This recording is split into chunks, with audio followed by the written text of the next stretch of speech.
¿Ya conoces la última publicación del Centro Olof Palme México? Ven, vamos a conocerla. ¿Te gustaría saber cómo ha evolucionado el concepto de seguridad nacional e internacional en el presente siglo? ¿Deseas saber sobre la problemática de la seguridad ciudadana o hídrica?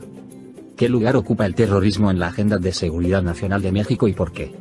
¿Qué relación existe entre género y seguridad? ¿Entre seguridad y cultura?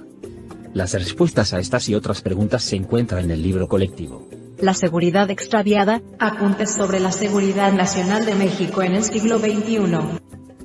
Coordinado por María Cristina Rosas y con las reflexiones de Guillermo Garduño, Luis Eduardo Pérez Ortiz Cancino, Gustavo Mauricio Bastien, Héctor Frías, Alfonso Aragón, Jorge Alfonso Monjaraz, Fernanda Padilla, José Jesús Borjón, Salvador Díaz Huitrón, Tomás Martínez, Severino Cartagena y Juan Pablo Prado. Adquiere ya La seguridad extraviada, apuntes sobre la seguridad nacional de México en el siglo XXI. Envíanos un mensaje a través de nuestras redes sociales para adquirir esta y otras obras del Centro Olof Palme México. Contáctanos hoy mismo.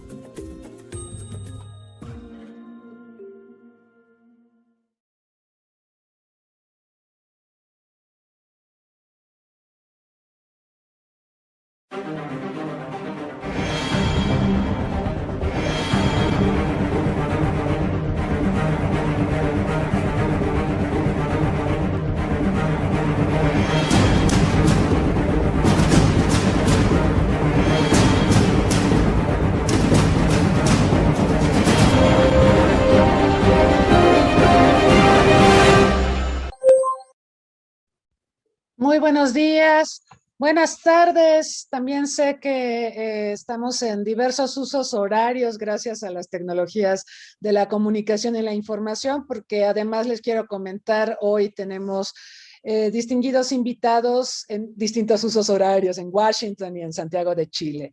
Les doy la más cordial bienvenida a una sesión más de esta red de seminarios que organiza el Centro Olof Palme México alrededor del tema general COVID-19 y la gestión de crisis en un mundo complejo. Soy María Cristina Rosas y es un honor tener la oportunidad de moderar la sesión del día de hoy, donde nos acompañan 4 distinguidos caballeros expertos en temas de seguridad, prevención del delito, ciberseguridad y otras lides. Voy a referirme a ellos, los voy a presentar. Ellos son Guillermo Pacheco Gaitán, Víctor Agustín Jiménez Juárez, Ricardo Segel y Marcus Gottsbacher. Voy a mencionar algunos datos curriculares de nuestros invitados. Guillermo Pacheco Gaitán es actualmente director de Asuntos Internacionales del Security College US, director del Christian Center for Public Life, consultor de seguridad, defensa, diseño de futuro y management. Posee un amplio conocimiento de la innovación, el diseño de futuro, la estrategia, políticas públicas, reformas al sector seguridad, relaciones civiles, políticas militares, policiales, teología, liderazgo y el management. Es profesor en temas políticos, de liderazgo, management, de seguridad y defensa.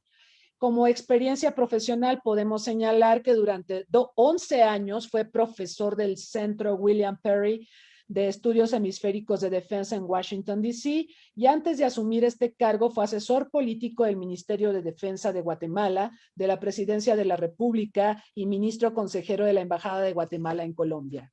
Entre otros cargos ocupados con anterioridad, fue asesor legislativo en el Congreso de la República, ministro consejero de la Embajada de Guatemala en Colombia, asesor de la Presidencia de la República, director general de planificación del Ministerio de Cultura y Deportes.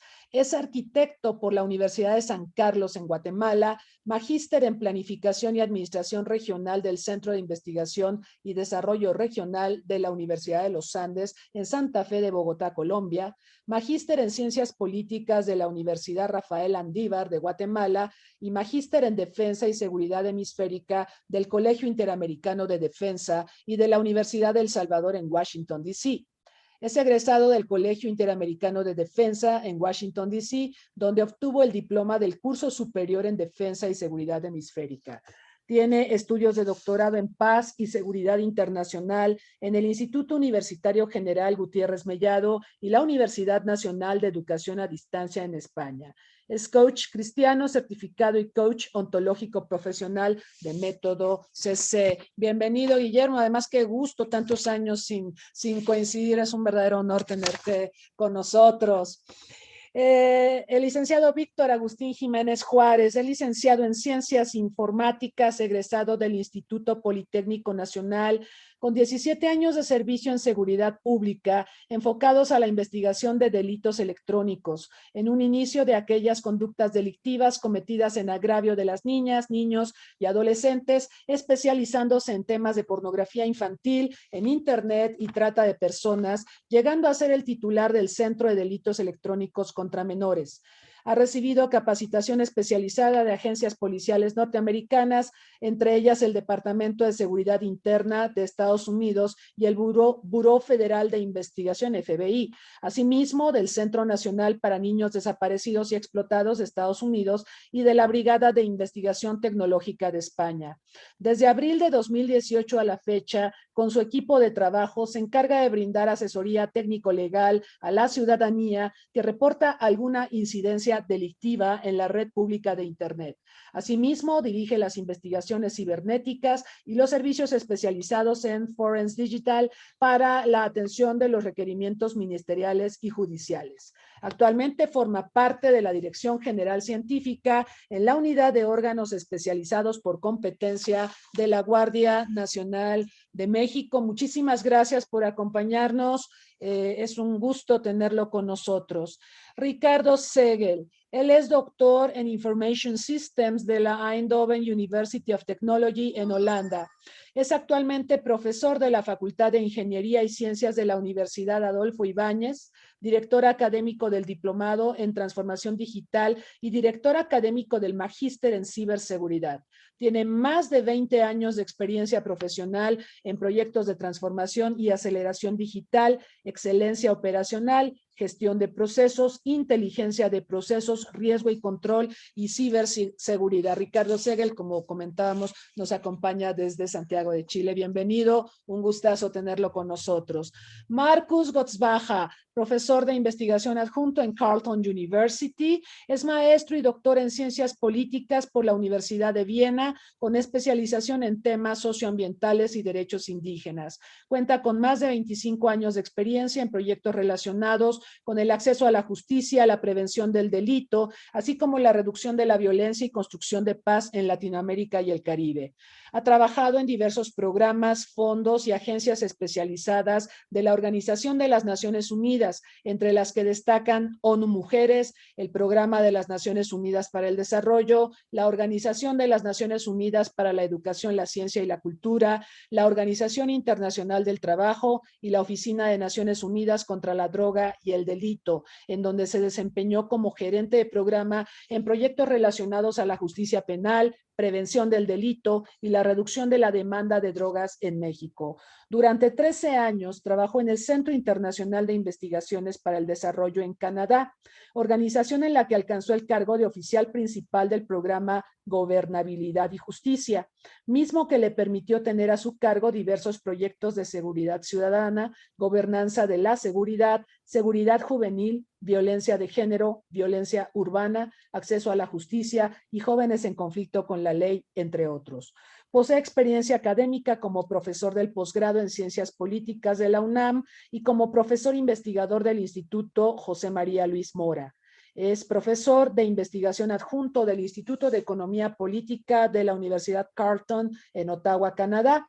Ha participado en publicaciones para la Universidad de las Naciones Unidas, la Oxford University Press, Siglo XXI, la UNAM, el IDRC, el Instituto Mora, la Universidad Iberoamericana, el CONACYT y Routledge. Actualmente es gerente de programas en la Oficina para México de la Organización Internacional de Derecho para el Desarrollo.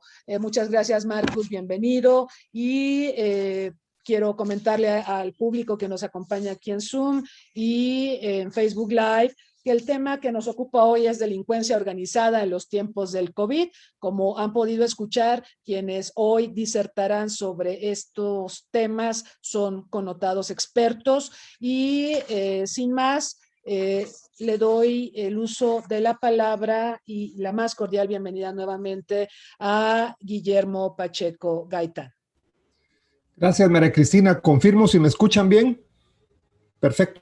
Gracias a ti, gracias al centro por la oportunidad de compartir, sobre todo en un tema que nos exige mucha profundidad, pero que a su vez nos permite ponernos en un punto en el que no podemos dejar de reflexionar sobre que nunca antes en la historia moderna, había habido un proceso de cambios tan profundo, un proceso de cambios que generara una transformación en todos los niveles, porque no fue uno, dos, no, y en todos los países globalmente como nunca antes. Y evidentemente el crimen organizado, la delincuencia organizada no quedó exenta de esto, definitivamente, y lamentablemente,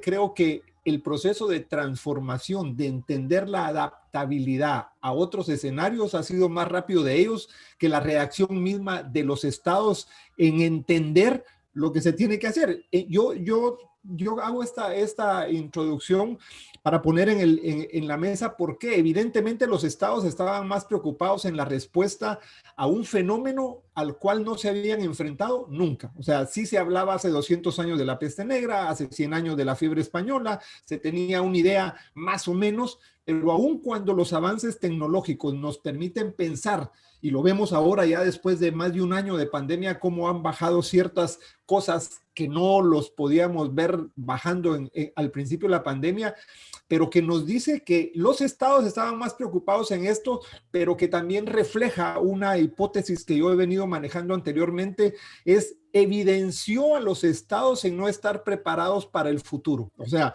¿por qué? Mi hipótesis, vengo desde hace más de 2 años hablando que en el tema de seguridad y defensa, donde se involucra todo el tema de seguridad internacional, y digo seguridad y defensa porque cada vez antes incluso de la pandemia, la relación entre seguridad y defensa cada vez era una relación más íntima, aun cuando conceptualmente nosotros nos resistamos a entenderlo, pero en la realidad nosotros vemos México. A propósito de México, es ese relacionamiento Fuerzas Armadas, Guardia Nacional, policías, de una manera como no hay en ningún otro país de América Latina, pero el hecho que en Colombia, en un mismo Ministerio de la Defensa, estén la policía y las Fuerzas Armadas, que en Brasil la reacción misma de las Fuerzas Armadas involucre entrar a las favelas para controlar el crimen organizado, aun cuando Chile se pueda estar resistiendo, es el país, para mí, el que más se resiste a estos procesos de ver esa seguridad y defensa más junta. Entonces, cuando no nos hemos podido, primero, poner sobre la mesa un entendimiento de cercanía conceptual entre la seguridad y la defensa, no hemos tenido la capacidad de adelantarnos al futuro mismo de la seguridad y la defensa, poniendo esto en el tema de diseño de fuerzas. Digo esto porque cuando nosotros nos paramos en este tiempo y la delincuencia organizada, que definitivamente si no hablamos de delincuencia organizada, de crimen organizado, en la intimidad que tienen, está exponiendo justamente esta debilidad en los órganos mismos del Estado que tienen que reaccionar frente a esto. ¿Por qué? Porque como no nos habíamos preparado para ese futuro que podía darse respecto a este diseño de fuerzas y las fuerzas que teníamos que hacer, nos habíamos enfrentado a ocurrencias en cuanto a organizaciones, diseño de organizaciones que no resultaban de estrategias, sino que de ocurrencias mismas. Entonces, esta pandemia lo que vino es a evidenciar una falta de visión de futuro de los estadistas, pero que yo entiendo que ellos tenían que ponerle primero al tema de salud antes que al crimen organizado, a la delincuencia organizada, a la misma expresión que ellos también estaban teniendo su proceso. ¿Por qué? Porque tenemos que entender que las estructuras del crimen organizado, de la delincuencia organizada en América Latina, desde las bandas criminales colombianas que están haciendo su emergencia, no como protestantes sociales, sino como milicias urbanas, igual que las milicias urbanas brasileñas, que los carteles mexicanos, que siguen demostrando su poder en América Latina. Y sí, algunos analistas han señalado que como cualquier otra empresa, cualquier otra organización, cualquier familia incluso, en esta crisis global, los grupos criminales, la delincuencia organizada, el crimen organizado transnacional ha enfrentado una crisis existencial que hemos enfrentado todo.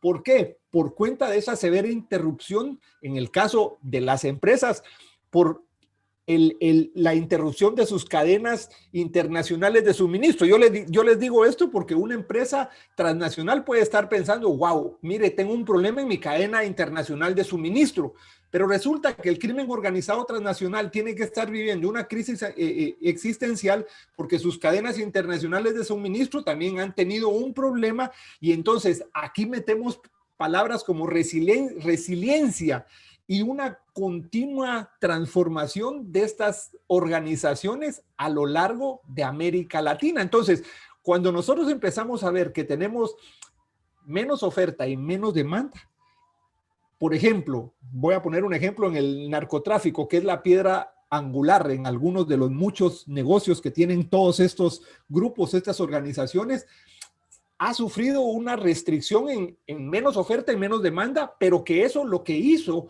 fue generarles un proceso de transformación. ¿Por qué? Porque también la venta de drogas al principio digo, los primeros meses, hasta más o menos agosto, septiembre en los Estados Unidos, hizo que cayera la venta de droga y la generación de una demanda. Entonces, ¿qué hizo esto? Es que bajó también el índice de violencia entre los grupos rivales de manera increíble, bajó los índices de inseguridad en los países, y pudimos ver en algún momento cómo también se generaba un incremento ya a finales del año, principios del año, de una serie de principales actividades que tal vez ya las conocíamos antes, pero que el índice que tuvieron nos evidenció que no estábamos preparados.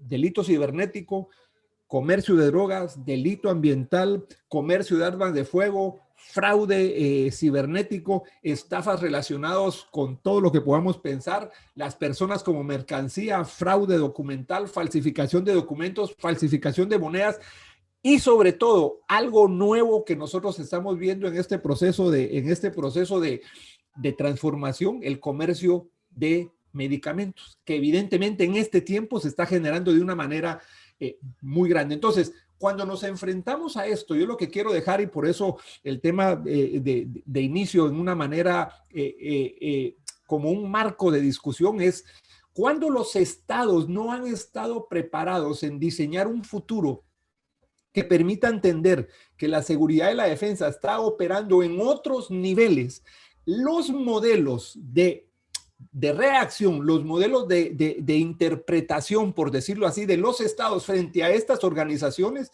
lamentablemente son modelos de hace 30 años.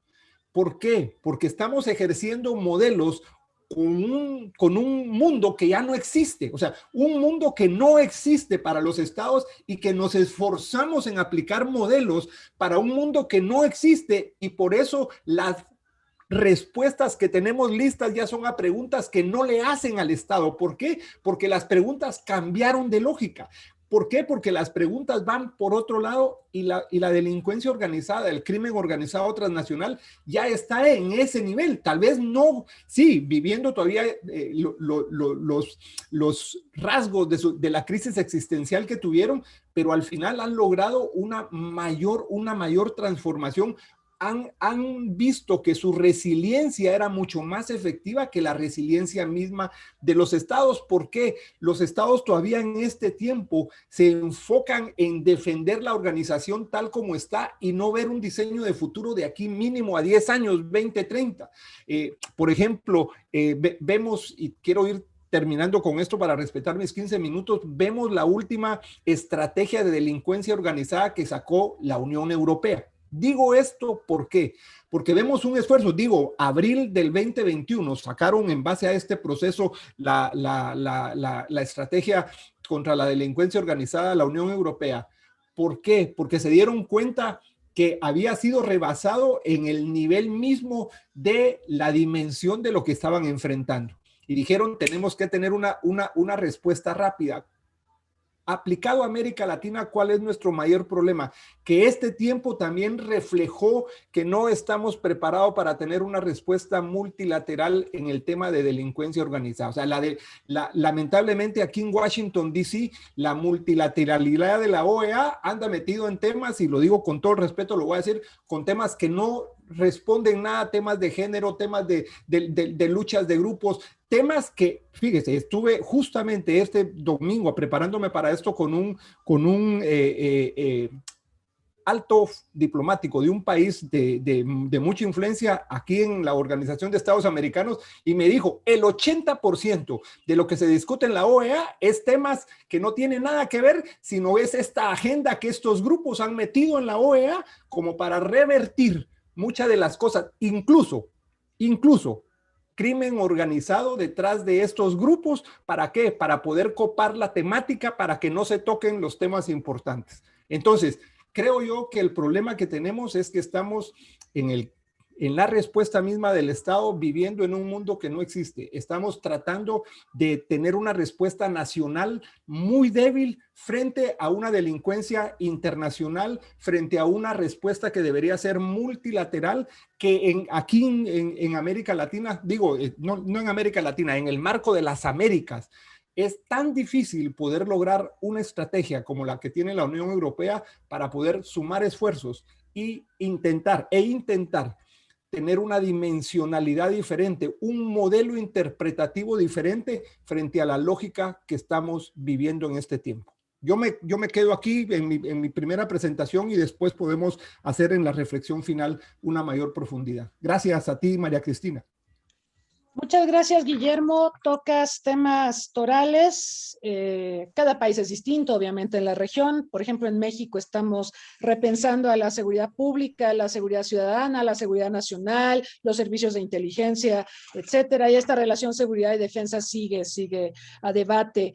Nos hablas también de cómo las entidades responsables de la seguridad operan más lentamente y han evolucionado más lentamente que la delincuencia organizada, que siempre lo hemos dicho, la delincuencia organizada está muy bien organizada y es muy resiliente y se ha logrado adaptar a la pandemia y a estas condiciones de confinamiento. Han visto oportunidades, las han aprovechado, las están explotando. En este sentido, pues tenemos grandes desafíos y por ello, pues le voy a pedir al licenciado Víctor Agustín Jiménez que haga uso de la palabra. Él se va a referir pues a problemas como los que se han mencionado hace un momentito. Gracias, doctora. Un saludo a todas y a todos los presentes, y me voy a permitir compartir la pantalla para tener la presentación lista. Listo, sí se alcanza a verla. Sí, perfecto. Muy bien, pues antes que nada agradecer la invitación a través de nuestro titular, el comandante doctor Bucio, el comandante de la Guardia Nacional, por estar el día de hoy aquí en esta invitación. Y bueno, pues aprovechar precisamente estos espacios para informar a la ciudadanía sobre las acciones que se están haciendo de manera coordinada, de manera nacional e internacional durante esta pandemia COVID-19. Bien, como el tiempo es muy breve, voy a tratar de ir un poco rápido en estos temas. Nada más para tener la generalidad, la Dirección General Científica de la Guardia Nacional actualmente está conformada por 3 áreas, por así mencionarlo, que es la de criminalística, la de innovación tecnológica y de prevención de delitos cibernéticos. Precisamente es el área de prevención de delitos cibernéticos la que me voy a enfocar precisamente de las actividades que se están realizando durante la pandemia del COVID. Bien, una de las áreas de las que voy a tocar ahorita y con la que voy a iniciar es el Centro Especializado en Respuesta Tecnológica, que es el CERMX. La naturalidad del CERMX en México, a diferencia de otros CERTs, regularmente están en academias, en universidades. Sin embargo, el CERMX está dentro de una Secretaría de Seguridad, por así decirlo, en temas de seguridad. Entonces, tenemos esa ventaja de que no solamente es meramente de investigación académica, sino también se puede dar persecución a los delitos. Eso es algo que tiene la particularidad que tiene el CERMX. Otra área de las que voy a hablar también es el Centro de Delitos Electrónicos contra Menores, que tiene un operativo durante esta pandemia. Es un tema muy sensible que es la pornografía infantil durante esta situación que se está viviendo en el encierro que tienen los menores de edad al estar prácticamente todo el día en línea, pues los hace más susceptibles a este tipo de situaciones. Y también voy a hablar un poco de la investigación de delitos cibernéticos enfocado básicamente a una campaña que es antifraude cibernético. Bien, precisamente el objetivo del CER es el hecho de atender e investigar todas aquellas conductas en donde los ataques o los objetivos de los ataques sean a sectores estratégicos del país, obviamente cuidando su infraestructura tecnológica y lo más importante que son los datos. Dentro de todo lo que va de diciembre de 2018 a abril 2021, prácticamente la mayor atención a la que se focaliza el CER MX es a la infección de códigos maliciosos. Obviamente, si se dan cuenta, de acuerdo a las estadísticas que tienen aquí, pues son diferentes vectores de ataque. Los mensajes que todavía siguen llegando del spam, ese correo electrónico no deseado que nos sigue llegando a la bandeja de entrada, ¿sí? Los ataques de negación de servicio que son más sofisticados. Obviamente también se explotan vulnerabilidades de ciberseguridad propias de los sistemas operativos, no solamente de computadoras, sino también actualmente de las tablets, dispositivos electrónicos como celulares, etcétera, ¿no? Y también se siguen teniendo ataques de fuerza bruta. Y así como también hay un incremento en lo que son los sitios web fraudulentos. Obviamente con todo este tema de la pandemia, pues hubo un aprovechamiento sobre temas, inclusive voy a hablar de ello, aprovechaban temas como la venta de la vacuna anti-COVID, etcétera, ¿no? Entonces, si se da cuenta, toda esta combinación de vectores, al final del día es lo que hace que la ciudadanía, si desconoce todos estos riesgos que existen en Internet, pues son más vulnerables. Por esa razón es que una de las situaciones por las cuales se llevan a cabo campañas de prevención, como lo comentó hace un momento el ponente anterior, el tema de prevención sigue siendo fundamental. Entonces, nosotros para hablar del tema de prevención utilizamos esta gráfica que se expuso en Europol 2016, precisamente hablando del tema de cómo la perspectiva de la Unión Europea, precisamente hablan de esta parte, ¿no? La tricotomía del delito. Entonces, es muy importante tener presente que la conclusión de este slide que vemos aquí, podemos pasarnos largo rato con este slide desde diferentes perspectivas analizándolo. Sin embargo, por los tiempos, la conclusión aquí más importante es que el 80% de los ataques o ciberdelitos se pueden prevenir precisamente con medidas básicas de prevención.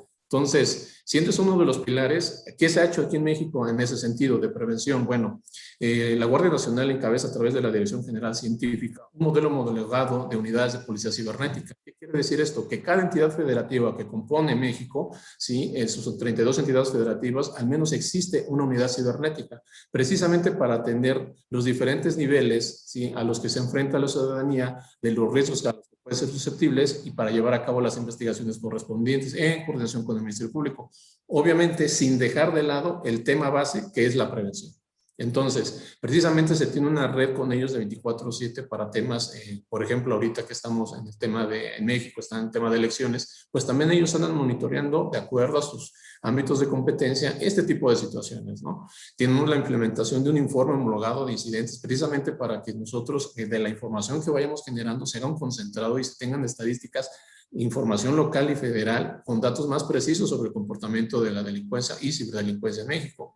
Y bueno, a raíz de esto precisamente también, aparte de que el tema central es la prevención, un dato muy importante, no hay que dejar de lado el hecho de que se necesita estar capacitando recurrentemente al personal. Entonces se ha llevado a cabo la capacitación de ministerios públicos, de las unidades de policía cibernética, inclusive a nivel federal y local.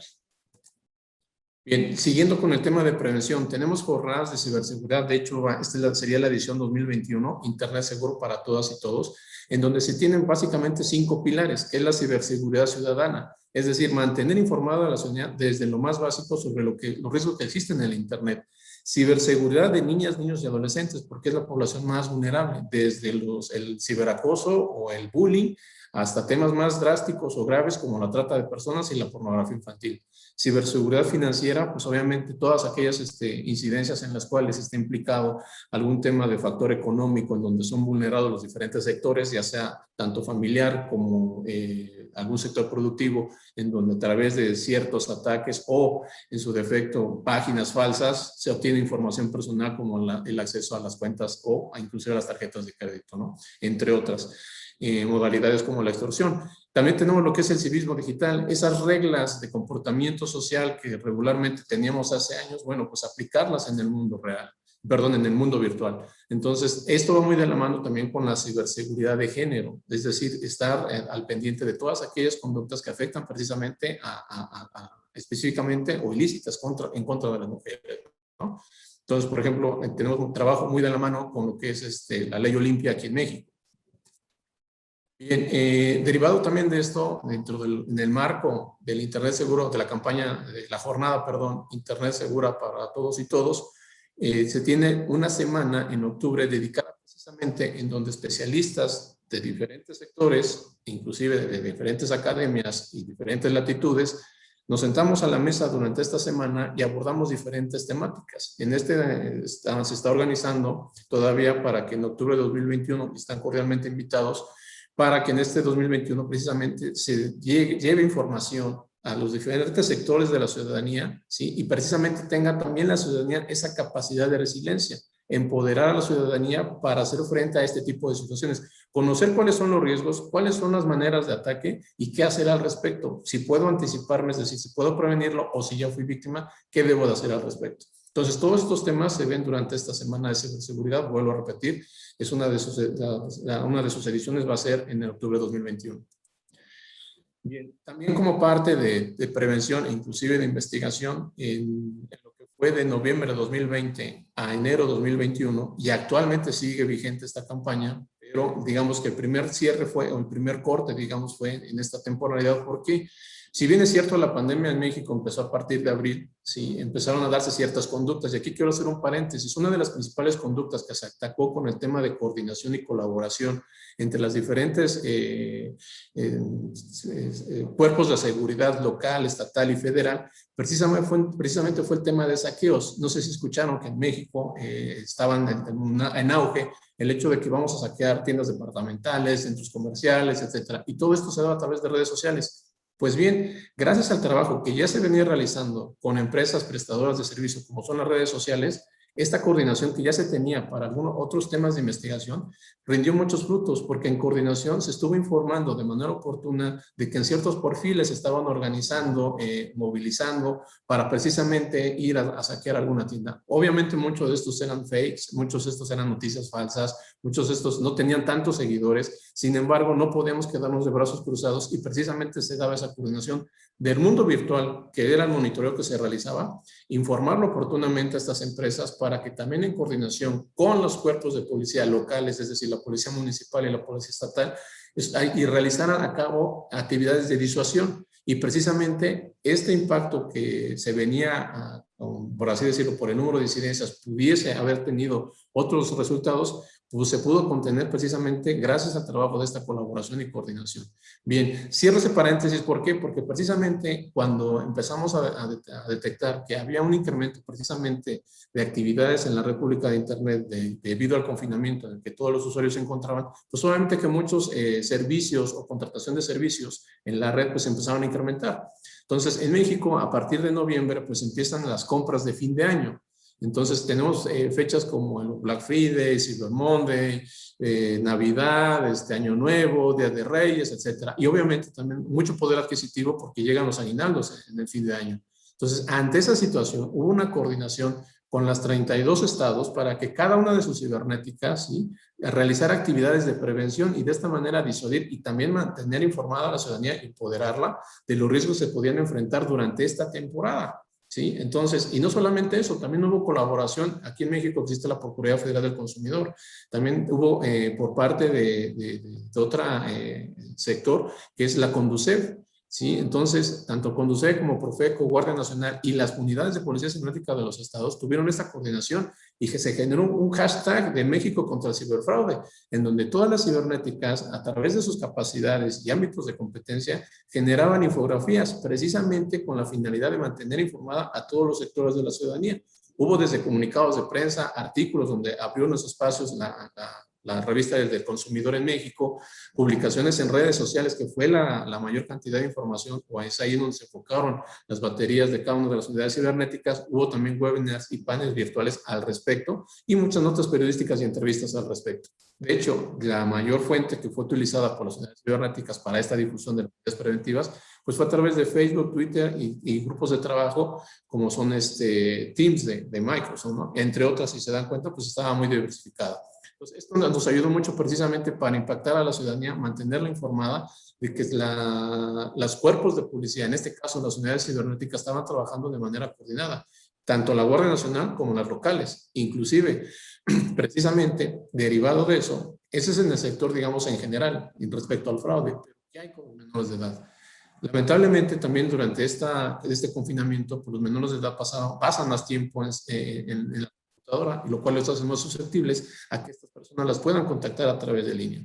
Entonces, ante esta situación, se llevó a cabo lo que es la Operación Nacional Ciberguardián, ¿sí? Que precisamente tiene la intención de que se realicen las acciones de prevención, capacitación y coordinación entre la Guardia Nacional, las procuradurías y fiscalías de las 32 entidades federativas, para precisamente generar las carpetas de investigación con la finalidad de identificar las posibles víctimas y su recuperación, así como la detención de los probables agresores sexuales.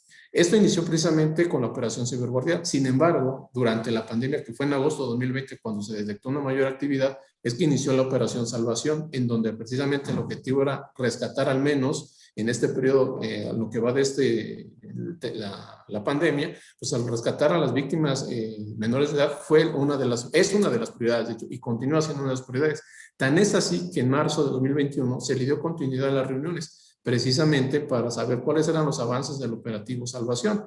En ese entonces, en esas fechas se reunió el comandante de la Guardia Nacional, nuestro general Luis Rodríguez Bucio, así como el titular de la Dirección General Científica, el comisario maestro Oliver González Barrales, y precisamente se sentaron en la mesa junto con los fiscales y procuradores de las 32 entidades federativas para ver los avances en cuanto a las investigaciones. Todavía hay mucho por hacer, se han tenido buenos resultados, de hecho aquí están algunos de resultados. Precisamente de lo que va de la presente administración se han levantado 197 denuncias, se han tenido 40 detenciones de estos agresores sexuales, se han recuperado y rescatado afortunadamente 35 víctimas, ¿sí? Y hasta la fecha se han tenido 8 sentencias condenatorias. Es parte del trabajo que se ha venido realizando, y pues es básicamente lo que queríamos mostrarles, qué actividades, porque también una parte de este seminario es, si bien es cierto es delincuencia organizada, pero qué acciones también han realizado por parte del gobierno. Bueno, pues estas son algunas de los resultados que se tienen, y pues agradezco mucho su tiempo, y aquí les dejo los datos de contacto de Guardia Nacional para cualquier información. Muchas gracias. Muchas gracias al licenciado Jiménez por esta explicación y el nivel de detalle respecto a cómo la Guardia Nacional enfrenta algunos de los desafíos de la ciberdelincuencia. Nos da unos datos verdaderamente preocupantes: 180,000 incidentes cibernéticos durante la pandemia, y bueno, el tipo de incidentes, por supuesto lo del robo de identidad y todo esto. También me gustó mucho que hizo alusión a las jornadas de ciberseguridad. Yo creo que es muy importante, lo hemos comentado con otros expertos como Sergio Octavio Contreras, que seguramente nos está acompañando en esta emisión. Hemos hablado mucho de la importancia de la alfabetización digital de la población, de que sepan cómo acceder a Internet, que sepan los peligros, que sepan los problemas que puede entrañar el acceso a la red, y que sepan cómo actuar y cómo cuidarse y cómo proteger también a los más pequeños. Los más pequeños, recordamos que nacieron prácticamente con USB en el ombliguito, entonces nacieron conectados, y ellos con mucha facilidad acceden a la red y están muy expuestos a sus peligros y a esto que se mencionaba, ¿no? A la pornografía y otros desafíos. Así que le agradecemos mucho que haya presentado esta información. Es cierto, yo recuerdo que el año pasado pasado, en los primeros meses de la pandemia, había convocatorias para amotinarse y asaltar comercios y sí, yo llegué a ver varios en Facebook y me comentaban también en ciertas partes de la ciudad, en el Estado de México, que sí ocurrieron estos incidentes. Entonces, estos son los usos perversos también que se les puede dar a las redes, lamentablemente, y qué bueno que la Guardia Nacional ha estado trabajando en el combate de estos ilícitos. Muchas gracias por esta presentación. Le voy a pedir ahora a Ricardo Segel, quien está en Santiago de Chile, que por favor haga uso de la palabra. Bienvenido y muchas gracias por estar con nosotros.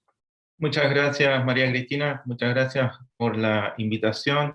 Es un honor también compartir este panel con destacados y renombrados especialistas internacionales. Desde acá de Chile, un afectuoso saludo. Mi tema va a ser posicionar un poco la urgencia de la ciberseguridad desde la perspectiva de las organizaciones, ya sean empresas o instituciones públicas, y por qué esto es tan urgente y por qué debe tomarse en cuenta desde la alta dirección. ¿Bien?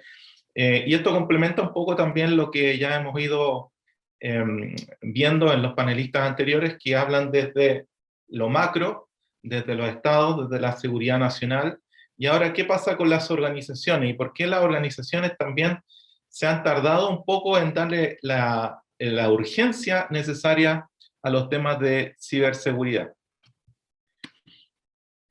Entonces, lo primero, ¿por qué la ciberseguridad es tan urgente? Porque lo digital está en todos lados. Las amenazas, por lo tanto, también están en todos lados. Hay un alto riesgo de exposición a ciberataques, y esto no solamente convoca a empresas o organizaciones públicas o privadas, sino que también le puede pasar a las personas naturales. Y allí también existe, y podemos hablar extensamente sobre el tema de la seguridad de las personas, todo lo que conversaba el panelista anterior acerca de la seguridad de los niños, de los adolescentes, ¿verdad? Bueno, todo esto es un ecosistema, digamos, peligroso. Yo siempre les digo a mis alumnos que el Internet es una selva, y hay que saber muy bien por dónde uno va a transitar, con mucho cuidado, y qué es lo que va a hacer, hacia qué lugar ir, y qué también compartir. Nuestros hábitos en la red muchas veces son malos. Registramos datos personales, compartimos nuestra ubicación geográfica al instante, nuestros estados de ánimo, nuestras preferencias, en todo ámbito, fotografías, videos, noticias e información, e incluso utilizamos las redes sociales para vender. Todos estos datos y toda nuestra actividad muchas veces es una descripción muy, muy, muy exacta de nuestra vida diaria. Y esta historial, toda esta información muchas veces queda registrada en las aplicaciones.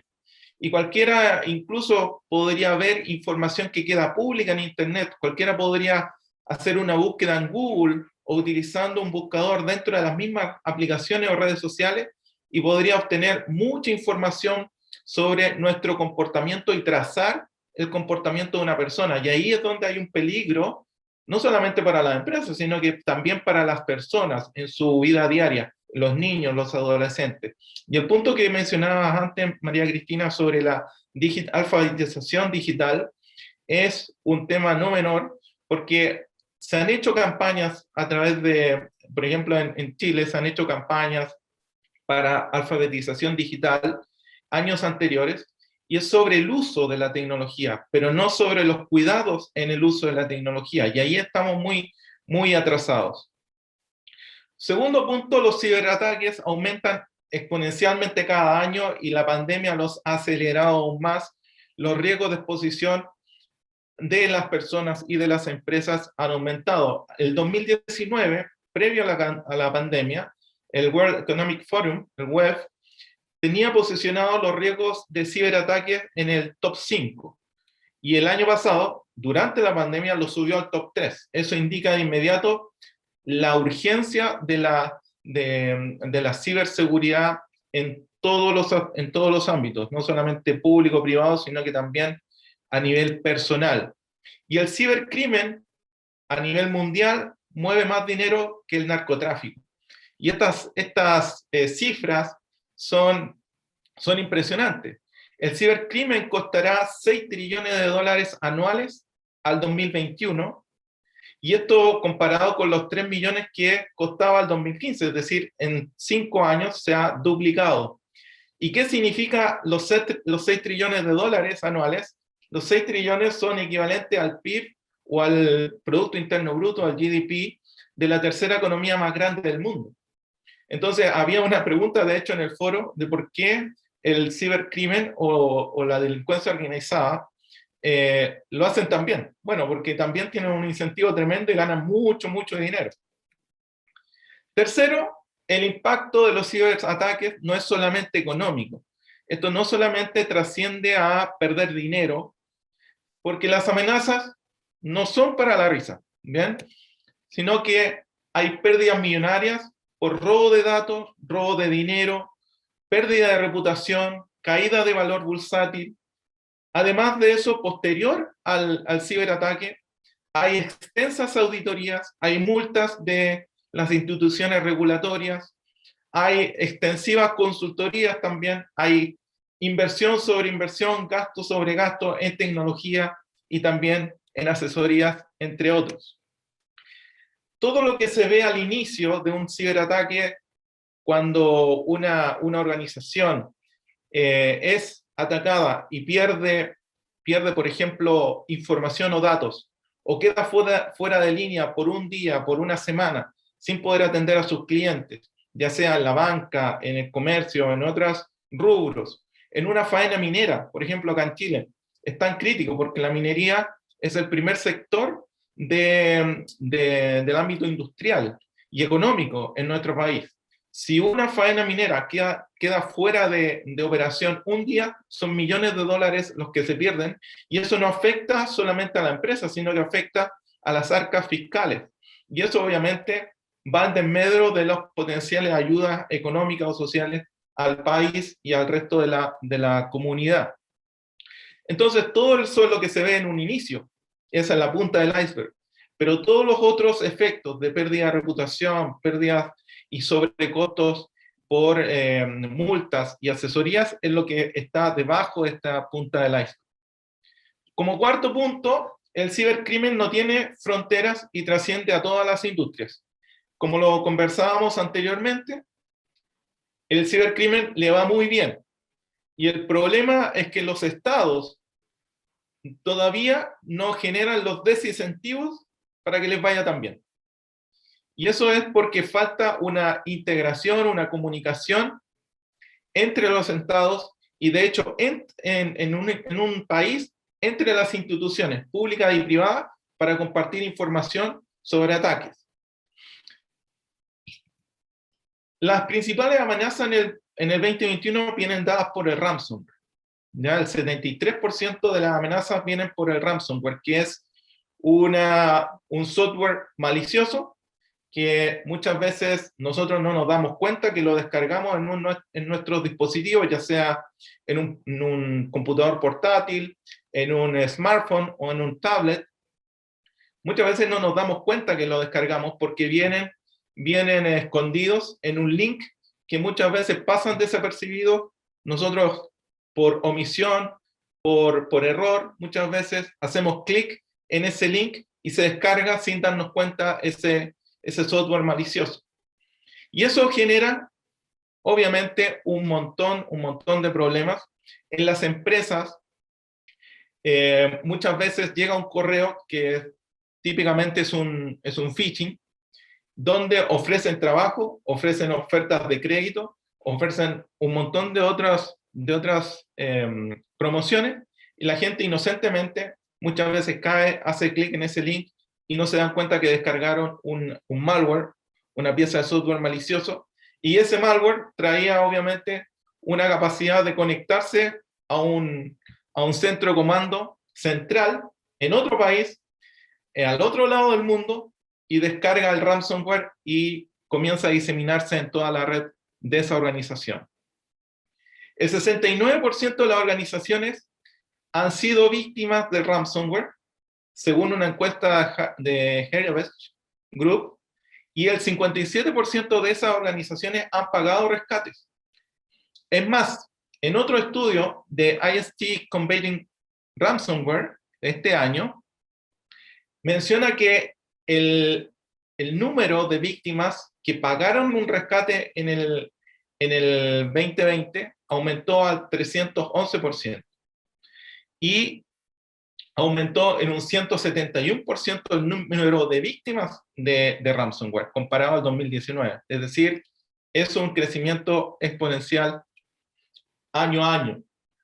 La principal amenaza entonces es el ransomware y tiene diferentes formas de poder engañar a las personas y poder instalarse en un dispositivo. Y esto no solamente afecta a un computador o un smartphone o un tablet, sino que pueden afectar incluso a dispositivos de Internet de las Cosas que pueden estar conectados como un smartwatch o incluso un marcapasos en una persona que está enferma y tiene un dispositivo que tiene que estar monitoreándose en tiempo real. Acá hay muestro acá algunos ataques o brechas de seguridad que se han sufrido a nivel global o internacional, como también en Chile, a través de estos años. Uno que llama mucho la atención es el de Equifax, el 2017, que afectó a 147 millones de personas, y que al año pasado Equifax fue multado a pagar 650 millones de dólares por la Agencia de Seguridad de Estados Unidos. Y ustedes ahí ven que el costo inicial, que es la punta del iceberg, acá aumenta, y esos costos son los que muchas veces no se ven, los costos de multas. Facebook también fue multado por temas de privacidad y manejo de los datos de las personas. Pero fíjense ustedes, Facebook fue multado con 5 billones de dólares, una cifra estratosférica. Pero esos 5 billones de dólares significaban el 9% de las ganancias del 2018. Es decir, no le hizo ni cosquillas. Es impresionante. En Latinoamérica, la legislación para la protección de datos personales ha ido implementándose en países como Brasil y Colombia. En Chile, por ejemplo, está el proyecto de ley aún en el Congreso en discusión, pero ya vemos ejemplos de cómo esto está funcionando. En Colombia, por ejemplo, se multó a Banco Falabella y a Rappi, dos grandes empresas en Colombia, a pagar $140.000 por infringir la legislación de trato de datos personales. Y todo esto va también trascendiendo a la infraestructura crítica que es amenazada por la ciberguerra, el cibercrimen, los cibervándalos y los ciberdelincuentes, y afecta a todo tipo de empresa u organización. Y la infraestructura crítica, valga la redundancia, es más crítica ahora porque hay una convergencia entre el mundo de las tecnologías de información y las tecnologías de operaciones, que eran mundos que vivían separados hasta hace 10 años atrás. Y vemos que los dispositivos de Internet de las Cosas hoy día superan los 21 millones de dispositivos en el mundo, y al 2025 se va a doblar ese número.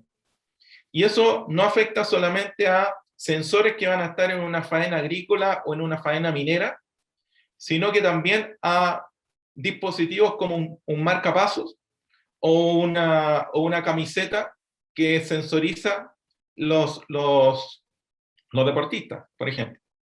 Y todos estos dispositivos que están conectados a Internet están siendo utilizados para desplegar otros tipos de ataques, como de denegación de servicio distribuida, como lo que pasó en septiembre del 2019, donde se utilizaron dispositivos de Internet de las Cosas para atacar y dejar sin disponibilidad de servicio a Wikipedia.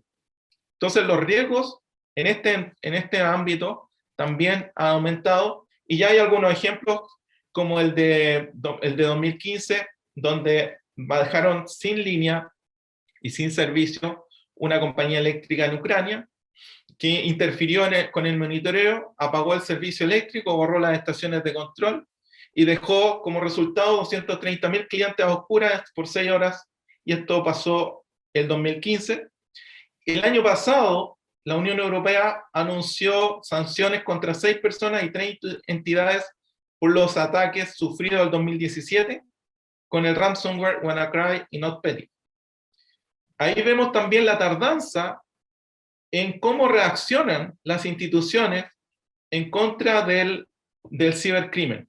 Por lo tanto, ahí vemos la descoordinación, el llegar tarde, y por lo tanto, bajar los incentivos al cibercrimen va a ser un tema de largo plazo.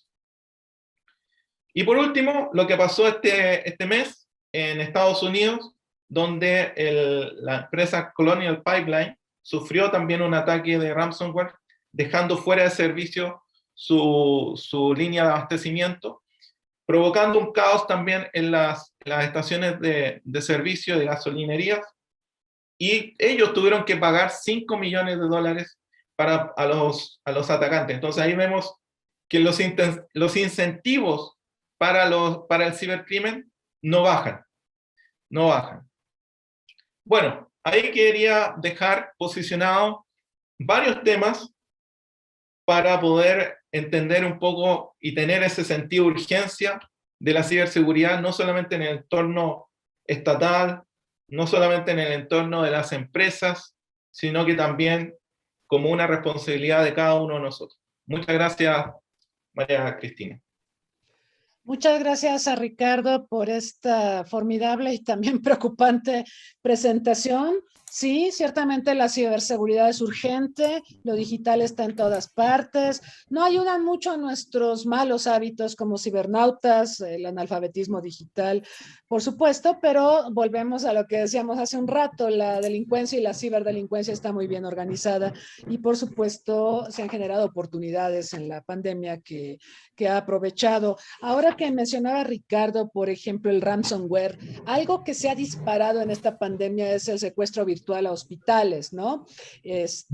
Porque claro, ya encontraron los delincuentes que pueden bloquear el acceso a las bases de datos de los hospitales, y como en esas bases de datos hay información vital de los pacientes que puede significar la diferencia entre la vida y la muerte, el hospital normalmente paga el rescate y bueno, esto ya se convirtió en un modus vivendi, tristemente, en la pandemia, pero no es el único caso.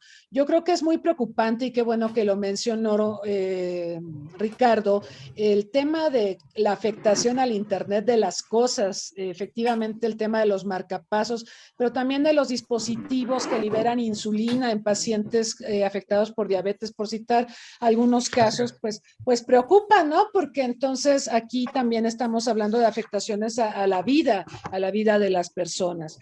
Acá en México, Ricardo, tenemos una polémica porque el gobierno federal quiere crear un registro nacional de teléfonos celulares y existe la preocupación de qué uso se le va a dar, porque obviamente pues aquí para acceder a un teléfono celular pues hay que aportar una serie de datos personales y como la delincuencia organizada está muy bien organizada y muy desbordada, pues preocupa el uso o las manitas en las que podría caer esta información tan privada y tan personal. Así que bueno, hay mucha tela de dónde cortar en este planteamiento que nos hace Ricardo, le agradecemos mucho. Y bueno, vamos con Marcus Gosbaja. Él va a hablar de un tema que me parece que sería la solución a todo este embrollo, que es la prevención. Entonces, por favor, Marcus.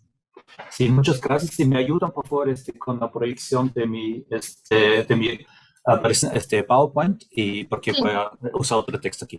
Bueno, muchas gracias ante todo, muchos agradecimientos a la profesora María Cristina Rosas y al Centro Olof Palme Capítulo México. Aquí es un gran honor para mí poder participar en este panel también con esos expertos distinguidos. Quiero enfatizar que las opiniones expresadas aquí son las mías personales y no necesariamente reflejan las opiniones de las instituciones para los cuales laboro, ¿no? Quiero empezar con las conclusiones porque me doy cuenta de muchas presentaciones y también mías que luego no hay mucho tiempo para las conclusiones. Yo creo que una conclusión número uno para mí sería, y hago mucho énfasis en la importancia de la prevención del delito. La prevención del delito sigue siendo tan importante como antes de la pandemia, pero también sigue siendo una prioridad de segundo orden porque aún no se entiende bien qué es y ni para qué sirve. Bueno, si antes de la pandemia en muchos países había solamente un presupuesto público muy limitado para la prevención del delito, ahora existe peligro que va a ser a menos aún. Sin embargo, es primordial que la cooperación internacional y los gobiernos deberán, a pesar de los múltiples desafíos de la pandemia, sobre todo de índole económica, continuar y reforzar su apoyo a la prevención del delito. No basta con la mera reacción, la disuasión, detención de los fenómenos delincuentes, sino es imperativo la prevención de los delitos durante y también hay que pensar, por supuesto, en el tiempo de la post-pandemia. La inversión en una prevención inteligente de a corto, mediano y largo plazo y salva vidas, disminuye el impacto negativo económico y aumenta la confianza y también la legitimidad del Estado, más aún en tiempos de emergencia. La prevención del delito no debe ser víctima de los recortes presupuestarios públicos que hay y que habrá durante y, por supuesto, también después de la pandemia. Se deben asignar fondos, sobre todo de la cooperación internacional, de recuperación económica post-COVID, específicamente a la prevención del delito. Conclusión número 2.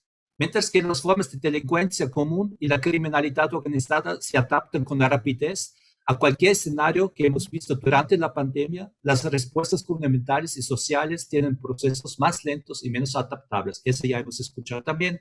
Entonces, tenemos crimen organizado transnacional, por un lado, que opera, como diría el profesor Fernando Carrión de la Fraxo de Ecuador, como un holding multinacional, como una empresa, un holding, una multinacional a nivel global. O sea, de forma sumamente rápida, ágil, flexible, siempre con un espíritu empresarial, adaptando sus economías ilícitas con sus ramas en el sector informal y, por supuesto, lícito también, frente a un Estado que no solamente es demasiado reactivo a esas tendencias, sino en varios contextos, en varios países a nivel nacional y local, y de diversa profundidad, cooptado, corrompido, coludido por el crimen organizado. Esta gran capacidad y flexibilidad se ha demostrado claramente durante la pandemia. Por supuesto, se ha podido observar esto ya antes de la pandemia, pero durante la pandemia se ha manifestado con toda la claridad. Y cabe prepararse, como ya dije, a la fase del post-COVID. Entre ambos actores, crimen organizado y Estado, que insisto, con sus múltiples engranajes, dependiendo del territorio y contexto concreto, está también, por supuesto, la sociedad civil, que a su vez no es neutral. Los actores aliados, cómplices, conformistas, están en todos los niveles de la sociedad. Lamentablemente pareciera existir una predominancia en opiniones y percepciones públicas que se caracterizan en su criminalización de la pobreza, sin ver las dimensiones sobre todo de élites políticas y económicas en lo ilícito. Nuevamente, todo esto ya ha existido antes de la pandemia. Sin embargo, la pandemia ha exacerbado esto. La etiquetación de los pobres como amenazas para la seguridad y del bienestar, sobre todo de aquellos que tienen algo más en términos materiales. Y la fijación en manifestaciones más visibles de las violencias de forma amarillista, sin un enfoque realmente en lo estructural, sea lícito o ilícito, de los grandes actores lícitos e ilícitos y sus intereses producidos económicos globales. Conclusión número 3. La importancia de una visión y comprensión de las interdependencias entre lo macro y lo micro y de una estrategia integral a nivel meso. Me pregunto, ¿será que las llamadas microviolencias, las violencias no tan tangibles cotidianas, estarán interconectadas con los tentáculos del crimen organizado transicional a nivel global? Esas manifestaciones tangibles, por supuesto que sí. Son una forma de espejismo. Se han profundizado esas interdependencias durante COVID y esas tendencias se seguirán agudizando también para la fase de post-pandemia. ¿Y qué pasa a nivel intermedio o mezzo? O sea, a nivel Estado y su institucionalidad para contrarrestar eso. Es importante de no pensar solamente en lo macro ni solamente en lo micro. Lo macro es importante, pero también es lo micro, y más también en tiempos de la pandemia. Entonces, sería importante de vincular y visibilizar las interdependencias entre las violencias entre ambos niveles y fomentar políticas y programas que contribuyan a su reducción y prevención, que abren caminos diferentes. Y eso es la tarea sobre todo de los actores en nivel meso, o sea, el Estado. Bueno, yo defino el nivel meso para mí es el Estado. Pensar en lo macro para cambiar lo micro, pero sin perder de vista las realidades tan diversas en lo micro. O sea, diseñar y implementar, por ejemplo, programas adaptados a las idiosincrasias y contextos culturales específicos que promueven la cultura de paz, la cultura de la legalidad, modelos de la democratización familiar, de masculinidades positivas, no violentas, de salud mental, etcétera, para cambiar tantas vidas, sobre todo en las poblaciones en situación de vulnerabilidad. Otro punto central es que la prevención del delito no debe reemplazar políticas sociales de desarrollo social y tampoco se deben etiquetar políticas sociales como prevención del delito. Más bien se deben complementar. Por ejemplo, iniciativas de aumentar el empleo juvenil y de adultos jóvenes pueden contribuir a la disminución de niveles de delincuencia, por supuesto, pero no son medidas de prevención del delito per se. COVID representa desafíos que también oportunidades para la prevención del delito. Si no se logra, puede tener repercusiones graves para su credibilidad, la prevención del delito. Si funciona, puede ser un motor de innovación y reingeniería de intervenciones societales positivas. Las estrategias de prevención del delito se deberán adaptar a los contextos específicos y alterados por la pandemia, sobre todo para contrarrestar patrones distintos de la delincuencia, nuevas formas de economías ilícitas y un aumento de reclutamiento de las juventudes por actores criminales, tendencias que van a impactar también, por supuesto, nuevamente al tiempo post-COVID. Conclusión número 4, la importancia de focalización. Ver muy bien las territorios específicas, las problemáticas criminales específicas y también las poblaciones específicas. Más que nunca, las estrategias de prevención deben ser seleccionadas y de forma muy cuidadosa y adaptadas a los contextos locales de la mejor manera posible, sobre todo los que han sido más expuestos a los impactos negativos de la pandemia y sus secuelas.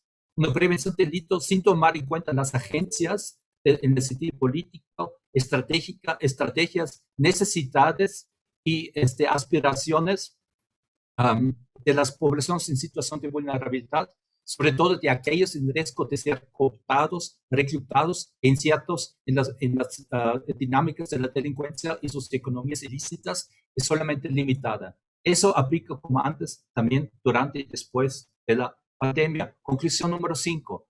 La urgencia de atender la doble pandemia, COVID-19 y violencia de género. O sea, sabemos que durante la pandemia había un aumento muy lamentable y notable de la violencia de género, sobre todo a nivel doméstico y familiar. La pandemia ha aumentado las violencias y la violencia de género y contra mujeres es un eslabón muy importante. La seguridad de las mujeres es un pilar fundamental también para la economía. Solo pensamos en la economía de cuidados y trabajo no remunerado en los hogares, pero no solamente eso. La violencia de género tiene un costo muy alto para el individuo y la sociedad. ¿Cuántos años de vida de las víctimas perdidos o gravemente impactados que sufren de depresión, de trauma? ¿Qué impactos tan graves también para la sociedad con tantas víctimas que luchan con este tipo de problemas? ¿Qué consecuencias y relación tiene violencia doméstica para la migración y la trata de personas, sobre todo como un factor detonante para estos fenómenos? Entonces, no debe ser prioritario en invertir y trabajar de forma contundente, decidida, con toda la voluntad política de ese tema, te pregunto. Luego, otra cosa que me gustaría rescatar y es también otra población de vulnerabilidad, que son, por supuesto, las juventudes. Y solamente, para mí es importante no solamente pensar en las vulnerabilidades de las juventudes, sino también, por supuesto, en sus potencialidades, capacidades, aspiraciones y agencias. según cifras, antes de la pandemia, por ejemplo, de Retim 2019, publicaron una cifra que había como 30,000 infantes han sido cooptados por grupos criminales en México. Esas son, pues, cifras que encontré en Internet. ¿Por qué ese ejemplo de reclutamiento de juventudes por actores criminales? Sabemos que estos holding partners, hablando del holding internacional de crimen organizado transnacional, están ahí, están a nivel internacional. El Estado es cómplice con su ausencia, sus fallas en no lograr la inclusión de los jóvenes. La sociedad de forma suficiente, la sociedad igual, desempleo, estigmatización, sobre todo de los más vulnerables. Entonces, nuevamente, esas exclusiones, discriminaciones han estado antes de COVID. La pandemia solamente lo agravó. Nuevamente, los shareholders de la holding o de los holdings se han adaptado mucho más rápido de aprovecharse de la miseria, de sus imaginarios, también que son superiores para muchos juventudes. El Estado ha quedado atrás y también la sociedad y también la cooperación internacional. Los expulsados o nunca plenamente incluidos, en este caso de las juventudes, han sufrido más exclusión por los actores lícitos, pero a la vez las puertas se han abierto más durante COVID para ellos que son shareholders y sus partners a nivel local. Lo trágico es que todo eso, que los shareholders ilícitos están vinculados con los shareholders lícitos y a veces no se distinguen. Y las sociedades son rehenes de estas interconexiones. Igual que las violencias tangibles e intangibles están conectadas de forma intrínsecamente en lo local, la cadena, por supuesto, continúa hasta el nivel regional y finalmente global. COVID ha profundizado esto. Sugerencias para el quehacer. La importancia de visibilizar y fomentar las agencias de las poblaciones en situación de vulnerabilidad, por ejemplo, de las juventudes, en pro de una cohesión social positiva, la dignificación de sus vidas, la transformación profunda de las institucionalizadas, que a veces son muy obsoletas, promoción de enfoques sistémicos en vez de intervenciones cortoplacistas, también sobre todo la cooperación internacional, centralidad del enfoque de derecho. Por ejemplo, trabaja con jóvenes en prevención, desear no es reinsertar, es restituir derechos que en sus trayectorias de vida han sido violentados. Un estado de bienestar que más decidido promueve la inclusión y la igualdad. Pero las respuestas no pueden ser solamente estadocéntricas, sino deben ser también societales. Luego, también quiero destacar en los últimos 2 minutos que el cambio positivo, por supuesto, es posible.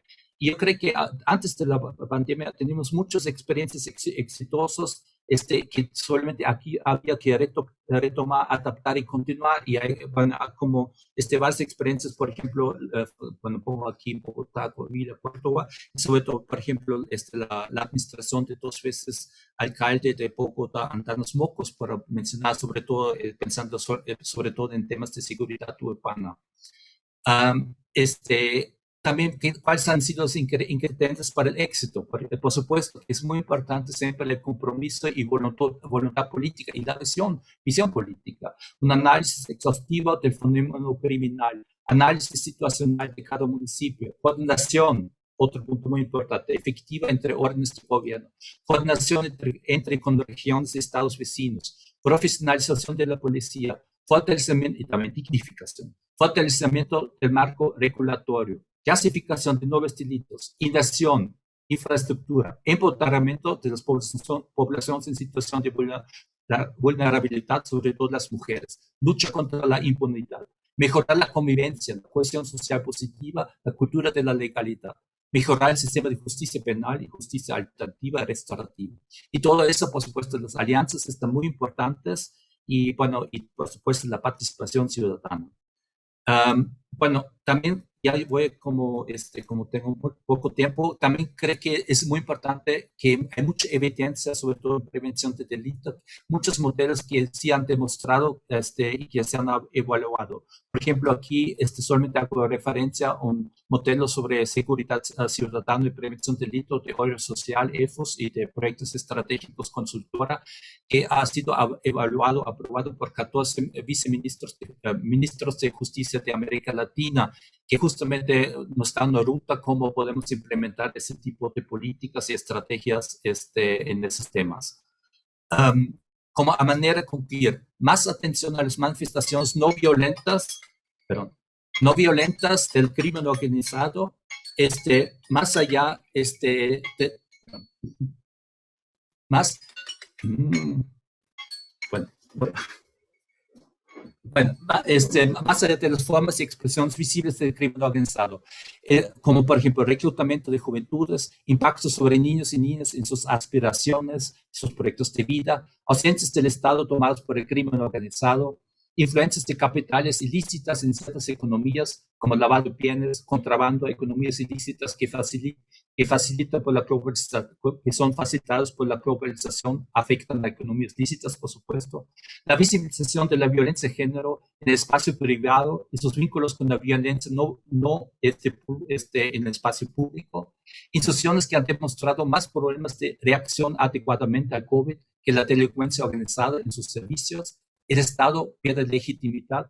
Otros actores ilícitos aumentan su legitimidad, sobre todo en poblaciones marginalizadas y en situación de vulnerabilidad. Ojo, pero eso no significa la criminalización de la pobreza. La prevención del delito tiene todo el potencial de ser un factor importante de contrarrestar esos fenómenos y representa una oportunidad para el Estado de cumplir sus funciones clave, como es garantizar la seguridad y el bienestar de la ciudadanía durante, sobre todo en la fase de la recuperación de la pandemia. Invertir en la prevención ahora, también con fondos para post-COVID, ahora múltiples costos, sobre todo en términos de la vida y del bienestar. Muchas gracias. Perdón por mi celular. Muchas gracias a Marcus. Efectivamente, la prevención siempre es mejor, es más barata, nos ahorra muchos problemas y tenemos que convencer a las autoridades de este enfoque. Muy importante la reflexión de Marcus cuando menciona que la delincuencia opera como una empresa. Bueno, la lógica es esa, ¿no? Derivar un beneficio fundamentalmente económico y se adapta muy, muy rápido a las condiciones sociales y lo hemos visto en esta pandemia. Muy importante su reflexión también respecto a evitar la criminalización de la pobreza. Lo hemos visto incluso antes de la pandemia, como por ejemplo el enfoque de combate al narcotráfico ha privilegiado la persecución de los narcotraficantes, pero se ha trabajado menos en prevención de adicciones. O sea, el presupuesto que destinamos a prevención de adicciones es mucho menor que el que destinamos, por ejemplo, a contener el tráfico en sí y a perseguir a los narcotraficantes. Es un ejemplo de muchos que podríamos citar. Efectivamente, hay que mirar no solo al árbol, sino al bosque, las visiones para poder enfocar de mejor manera, dimensionar de mejor manera los problemas requieren mirar ambas cuestiones, lo micro y lo macro. Y lo mixto, ¿verdad? Decía Marcus.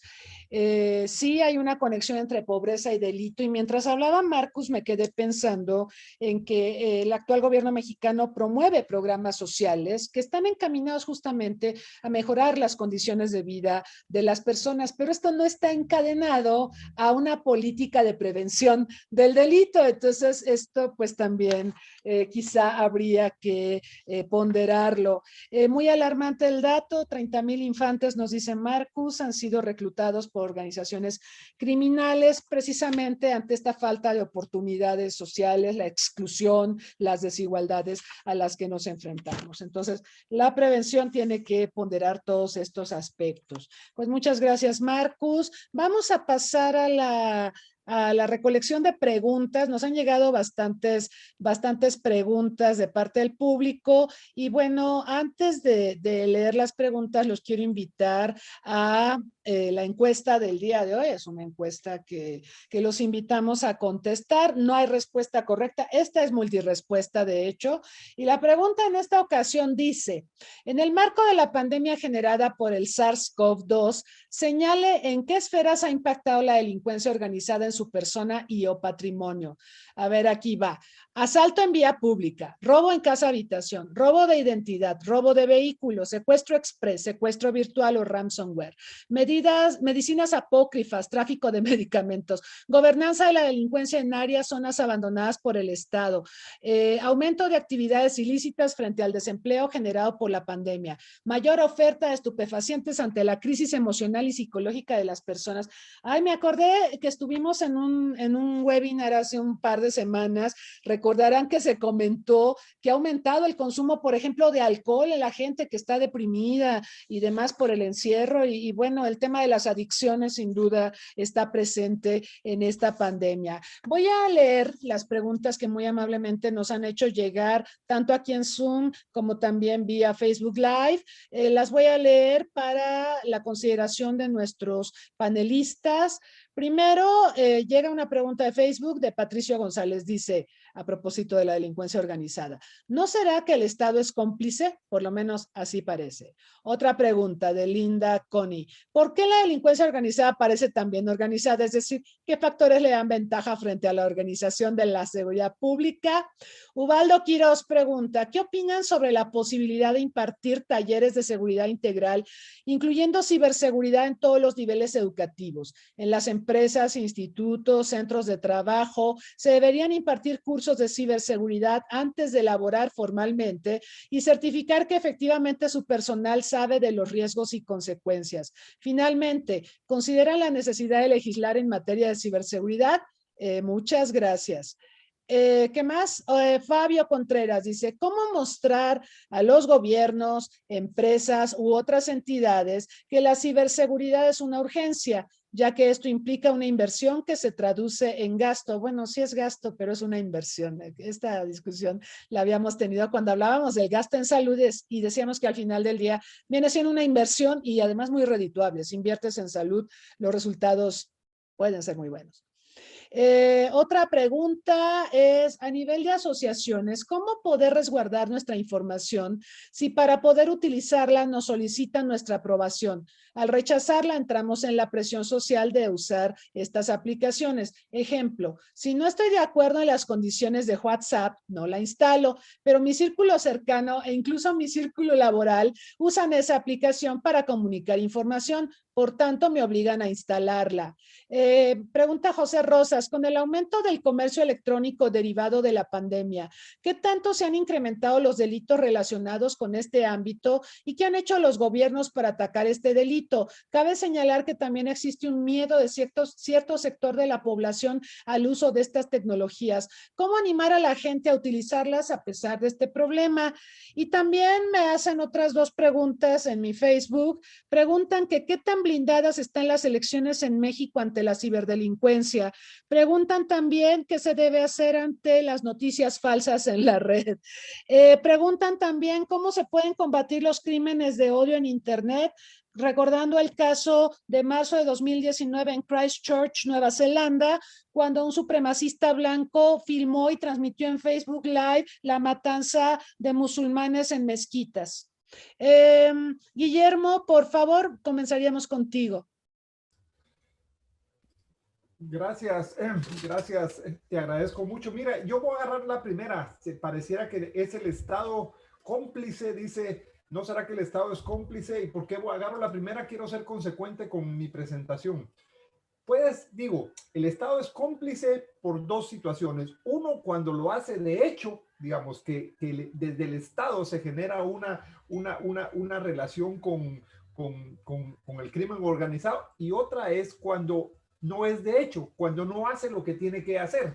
Me explico. Nosotros lamentablemente venimos más desde las respuestas y menos desde las preguntas. Nos gusta más el hay que hacer, hay que hacer, hay que hacer, hay que hacer, pero no nos ponemos a preguntar lo grande, o sea, lo macro, porque es, por eso digo, hay mucha respuesta y poca pregunta. Y déjame hacer una analogía en la película Creed 2. Cuando Adonis Creed pelea con Rocky y lo vence, y la pregunta de él era, perdón, ni siquiera sé cómo perdí. Y la respuesta de Rocky fue, tu mente no estaba en el lugar correcto, pero donde me quiero enfatizar es, y tu estilo natural no funciona contra alguien tan grande. ¿A qué me refiero con esto? Tu estilo natural no funciona contra alguien tan grande. Es que no nos damos cuenta, aunque les parece que el Estado es mucho más grande, en realidad el crimen organizado transnacional es mucho más grande. Y el estilo natural que ha tratado de usar el Estado, lo que mencionaba, los modelos interpretativos que se estaban usando, no alcanzan para este tiempo. Entonces, al no alcanzar en este tiempo, nos quedamos como en un limbo y nos volvemos cómplices por no hacer, por no ir más adelante. Nadie te puede llevar a un futuro si no ha ido y entendiendo otra cosa. ¿Qué es la estrategia? A veces la estrategia creemos que con decir que tenemos una estrategia solucionamos todo, pero tenemos que entender, la estrategia es el puente entre quienes somos y quienes queremos ser, o sea, entre el presente y el futuro. ¿Qué pasa cuando el Estado no tiene futuro? ¿Qué pasa cuando la seguridad y la defensa no tiene futuro? ¿Qué pasa cuando las mismas organizaciones, Fuerzas Armadas y policías no tienen futuro? Entonces, la estrategia no es la respuesta porque, vuelvo y repito, la estrategia es el puente entre el presente y el futuro. Entonces, la respuesta de los estados a esta transformación, a esta resiliencia, aun cuando hubo una debilidad institucional, una pérdida institucional tremenda de todos lados, incluyendo el crimen organizado, no ha sido la adecuada. Y por eso digo la respuesta, mientras el Estado no se posicione adelantándose a los hechos, es un por decirlo así, como dice la pregunta, es cómplice de el crimen organizado transnacional porque no hace lo que tiene que hacer. Y lamentablemente no solo no hace lo que tiene que hacer, sino es más fácil no hacer lo que tiene que hacer y aplicar los modelos anteriores. Entonces, yo sí, hay que prevenir, hay que ver algunos temas específicos, el tema de la ciberseguridad, pero creo que la mayor responsabilidad del Estado es verlo de manera macro, y ahí alguien lo mencionó, para caer en lo micro. Y termino diciendo, la estrategia contra la delincuencia organizada de Europa tiene exactamente esa característica. ¿Qué característica? Como todo lo que ha salido en temas de seguridad y defensa, es una respuesta macro para que tenga una micro aplicabilidad en cada país. Nosotros ni siquiera alcanzamos eso, y más aún, no solo una micro aplicación en cada país, sino que dentro del país hay otras micros aplicabilidades. Por ejemplo, Colombia tiene microregiones, México tiene microregiones. Entonces la capacidad del Estado no ha llegado a eso. Yo estoy pensando de manera general, porque lo que han planteado mis colegas de manera no solo brillante, sino específica en los temas, nos refleja exactamente que necesitamos primero la mirada macro para después tener las miradas micro, y hay obviamente dentro de esas, como la encuesta que tú pediste que participaran, hay temas más que requieren una mayor intensificar una respuesta que otros, pero tiene que haber una intencionalidad de qué queremos ser, y sobre eso generar estrategias que respondan no solo al presente, sino al futuro que queremos alcanzar. Muy bien, Guillermo. Sí, cómplices por omisión se podría resolver. Cómplices por omisión, perdón, exactamente, viendo en lo legal, cómplices por omisión. Exacto. Y sí somos muy reactivos, o sea, primero pasa, lo vimos con la pandemia, ¿no? Y no solo en nuestros países en general, es una generalidad, hemos sido reactivos. Alguien decía que el ser preventivos no es sexy políticamente, ¿no? Que siempre es mejor que ocurra la catástrofe para que llegues con la ayuda, la asistencia, las cobijas, los alimentos, etcétera. Bueno, es una visión muy torcida porque la prevención salva vidas y demás. Una breve nada más de cierre. El Estado se ha caracterizado por ser reproductor de realidades y no generador de realidades, y muchas veces es el crimen organizado el que las genera, y el Estado solo reproduce realidades y se mantiene reproduciendo realidades en lugar de generarlas. Disculpa. No, perfecto, y además es verdad, preocupante. Licenciado Víctor Jiménez, por favor. Sí, gracias. Bien, si me lo permiten, hay una pregunta que se refiere a qué opinan sobre la posibilidad de impartir talleres de seguridad integral, incluyendo la ciberseguridad. En este tenor, precisamente hablaba de lo que son las jornadas de ciberseguridad 2021. A lo largo del año se van realizando pláticas precisamente de prevención enfocadas a diversos sectores de la sociedad, desde las escuelas primarias, secundarias, preparatorias, universidades, foros especializados como los que acabamos de tener, inclusive también con padres de familia, ministerios públicos, peritos, y en algunas ocasiones con jueces.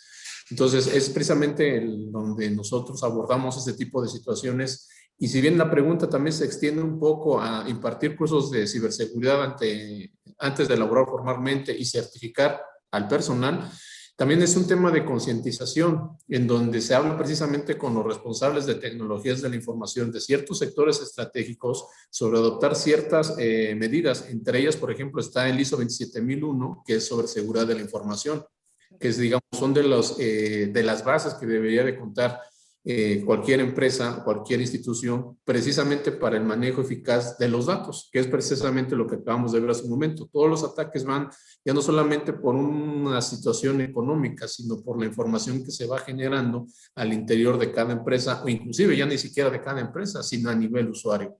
Entonces, básicamente sería nosotros, el punto de contacto sería a través de la Guardia Nacional, a través de 088, donde puedan hacer llegar su requerimiento, o los contactos nos pueden contactar para saber a dónde canalizarlo y se atiende este requerimiento. Vuelvo a repetir, en cualquier sector de la sociedad, nosotros estamos, aún así, a pesar de la pandemia, teniendo sesiones virtuales para que la ciudadanía siga teniendo este tipo de información. Muchas gracias, licenciado. Y pues sí, invitamos a todas las personas que están aquí en Zoom y también en Facebook Live a que utilicen esta opción. Sin duda es muy valioso el poder recibir capacitación y poder acceder a la alfabetización digital. De verdad es muy necesario. Cometemos errores, ya se comentaba hace un momento, ¿no? Como usuarios de redes sociales o de internet, no somos tan conscientes del uso y de la información que estamos aceptando entregar y no somos cuidadosos. Y yo creo que este tipo de cursos pueden ayudar a que fortalezcamos ciertamente medidas de protección de seguridad y a ser más cautos a la hora de acceder a la red de redes. Ricardo Segel, por favor. Sí, me gustaría tomar la pregunta de cómo mostrar a los gobiernos, empresas u otras entidades que la ciberseguridad es una urgencia. Y como tú bien decías, es una inversión porque es desde el punto de vista de la prevención, por lo tanto nunca va a ser un gasto. Cuando es reactivo siempre va a ser un gasto. Y la otra pregunta que tiene que ver con las aplicaciones que muchas veces nosotros instalamos y que no nos damos cuenta qué información o qué datos le estamos entregando. Hay aplicaciones, bueno, ahí es donde tenemos que tener un poquito más de conciencia del uso de la aplicación para que no abuse de nosotros. ¿En qué sentido? En que si la aplicación le pide permisos para compartir su ubicación geográfica, por ejemplo, es necesario que esa aplicación utilice la ubicación geográfica. Hay un montón de ejemplos donde hay aplicaciones que solamente entregan una información que es general, y le está pidiendo permiso para acceder al video o a la cámara, al micrófono y a la ubicación geográfica, y no nos damos cuenta que al darle acceso a todas esas funcionalidades de nuestro smartphone, estamos compartiendo información valiosa y que podrían estar escuchando nuestras conversaciones, podrían estar grabando nuestro quehacer diario y además compartiendo dónde estamos ubicados. Entonces pasa a ser casi un arma de espionaje sin darnos cuenta. Y ahí es donde entra el punto de tener más cuidado con los datos que estamos compartiendo, y si nos aseguramos que bajo las directivas de privacidad de esa aplicación nosotros estamos conformes, estaría bien que la instaláramos. Pero acá la pregunta también nos dice que muchas veces por el uso frecuente con otras personas, nos obligaría a utilizarlo también. Y ahí hay un trade-off entre seguridad, usabilidad, que siempre va a estar encima de la mesa, porque es un problema. Entre mayor seguridad, muchas veces hay menos usabilidad y menos capacidad de compartir información con las personas que nosotros necesitamos. Y por lo otro, es menos seguridad, mayor usabilidad, pero mayor riesgo. ¿Bien? Eso quería acotar. Muy bien. Ricardo, a ver si en un ratito, antes de que concluyamos, nos das tu opinión sobre el uso de aplicaciones como estas que empezaron en Corea del Sur, pero luego se generalizaron en todo el mundo para, por ejemplo, con un código QR, tú acercar tu celular en un lugar que visitabas y de esta manera tú pudieras saber o se pudiera saber con quién estuviste contacto y de esta manera enfrentar el problema de los contagios. Yo creo que es un arma de dos filos, pero me gustaría mucho saber tu opinión al respecto. Pero antes de eso, vamos con Marcus, por favor. Sí, muchas gracias. Por supuesto, no voy a tomar las preguntas sobre ciberdelito, no es mi tema, sí, sino más bien las otras dos preguntas, por ejemplo, es ¿por qué siempre el crimen organizado está algunos pasos, yo diría, adelantado al mundo lícito, digamos, ¿no? Bueno, yo creo que yo creo que es muy hábil, sobre todo en esa lógica de los holdings, de identificar y explotar nichos y ausencias muy específicos de la legalidad y de lo lícito. También tenía habilidades increíbles en cuanto a la creatividad, de la innovación y también de crear redes y por supuesto también de la inteligencia y coordinación. Y además nos responde casi como un mundo paralelo, pero sin perder el contacto con el mundo real, digamos, ¿no? Con nuestro mundo real. Y está suficientemente integrado para siempre entender mejor y ya hasta pensar de forma más ágil a esas lógicas que corresponden a la cohesión social positiva. Y dicho eso, por supuesto, controla mucho también la cohesión social negativa. Yo creo que eso es sumamente importante para ver esto. Y también están anclados en lo ilícito en todos los niveles, por supuesto, no solamente en lo ilícito, lo informal, pero también tienen sus, como alguien dijo, nuestro colega de Chile, operan, por supuesto, a nivel transfronterizo, pero son también intersectorial, multiorganizacional, multiredes, están en todas las esferas societales. Entonces, no responden a jerarquías o mecanismos de coordinación tan complejos como, por ejemplo, la cooperación internacional. O sea, por ejemplo, he trabajado muchos años en la cooperación internacional. Para poder aprobar solamente un proyecto me toma meses. O sea, y ya muchas respuestas ya no son tan relevantes luego, ¿no? O sea, es como sumamente frustrante eso y cómo funciona ese mundo en comparación con el otro. Lo otro también, en cuanto a este Estado, el Estado está cómplice, sí, por supuesto, en muchos niveles, pero también, por supuesto, el Estado y las autoridades son víctimas, ponen su vida. Y yo creo que justamente en México estamos viendo en las últimas semanas, meses, también años, por supuesto, cuántos policías han sido víctimas de todo esto y que son con mucha dignidad y ética, luchan contra eso y por supuesto contra dimensiones o tendencias internas en varias institucionalidades donde hay corrupción, ¿no? Hay colusión. Yo creo que es nunca deberíamos generalizar, o sea, es muy difícil en esas conferencias, pero y homogeneizar. Pero por supuesto también hay mucha responsabilidad del Estado porque es, como mencioné, responsable del bienestar, de la vida, de los derechos, sobre todo de los más excluidos. Y también no es solamente ausencia luego, sino también la mala inversión, la mala gestión de procesos, de políticas públicas. Es una gestión muy deficiente, una visión muy cortoplacista. Yo creo que lo ideal sería un balance entre visión y acción a nivel corto, mediano y largo plazo de funcionarios y representantes del Estado en todos los niveles y todos los poderes de forma muy ética y de forma muy profesional. Yo creo que también hay mucho de reinventar otras las ruedas, no construir en base de las lecciones aprendidas, de las evidencias y una falta de capacidad de innovar, como justamente acabo de mencionar que los otros sí tienen. Y entonces, pero también el Estado creo que refleja la sociedad, por supuesto. Y ahí también otro tema que no voy a discutir, solamente mencionar, es la importancia de la corresponsabilidad de construcción de seguridad también entre el Estado y la sociedad.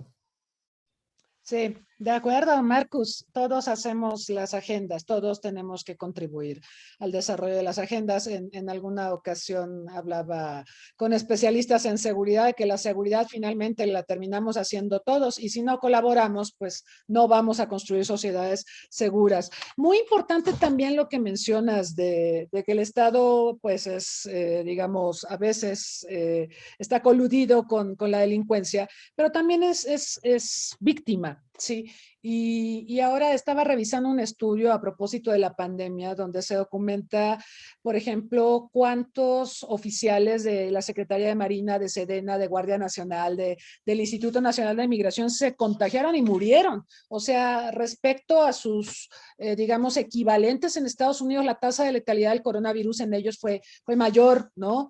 Y, por ejemplo, nuestro secretario de Marina se enfermó 2 veces de COVID, ¿no? Entonces, este es el tipo de cosas que también debemos de analizar a la luz de la afectación que tiene la pandemia a nuestros cuerpos de seguridad que han estado coadyuvando también al manejo de la crisis sanitaria, viendo el tema de fronteras, viendo el tema migratorio, apoyando a los hospitales, evitando agresiones al personal de salud. O sea, hay toda otra parte que también deberíamos de revisar. Muy bien, miren, voy a darles el resultado de las votaciones y nos vamos a ir a conclusiones. De la pregunta en el marco de la pandemia, señala en qué esferas ha impactado la delincuencia organizada en su persona o patrimonio. Las más votadas fueron gobernanza de la delincuencia en áreas, zonas abandonadas por el Estado y aumento de actividades ilícitas frente al desempleo generado por la pandemia. Otras respuestas incluyen asalto a vía pública y mayor oferta de estupefacientes ante la crisis emocional y psicológica de las personas. Muchas gracias por participar y vamos a ir a las conclusiones. Les voy a pedir nuevamente a nuestros panelistas, en el orden en que se presentaron, hagan una reflexión final y comienzo entonces con Guillermo Pacheco, por favor. Gracias, te agradezco muchísimo. Mira, yo lo resumiría en igual siendo consecuente con lo que he venido diciendo. Creo que el mayor desafío que el Estado no se había enfrentado fue en este tiempo. Nunca antes habíamos tenido una idea de transformación, de resiliencia, una idea en que nos pusiera tan de presente, pero en algunos casos lamentablemente tan de pasado y mucho menos de futuro, en el sentido que no estamos viendo todavía una luz al final del túnel.